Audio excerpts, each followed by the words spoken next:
Čaute, v tomto videu vám ukážem experimenty s Van de Graaffovým generátorom.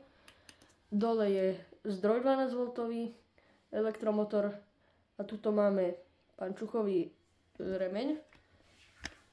Tuto sú dolný zberač a tuto je horný zberač pod gulou. Takže ideme si ukázať nejaké experimenty. Prvý experiment, tu mám takýto drôtik, ktorý som takto ohol. Obidva konce sú zahnuté. A položím ho na tento potenciometer a roztočím ho do opačnej strany, aby ste videli, že sa bude točiť.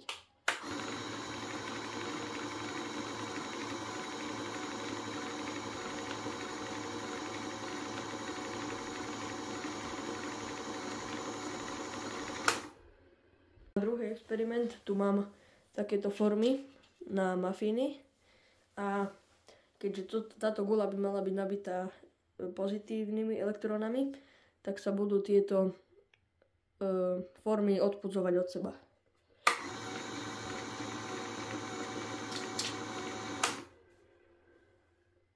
Experiment mám elektrostatické kyvadlo, tuto je uzemňovacia guľa a vysokonapäťová guľa a takúto guličku tu mám.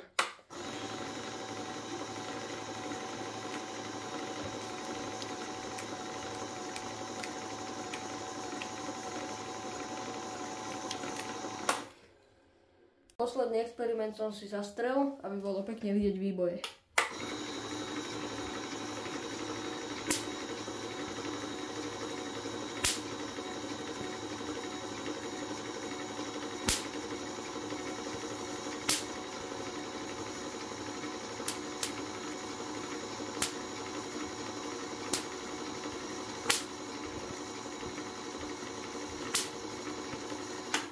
Ďakujem za pozretie a čaute.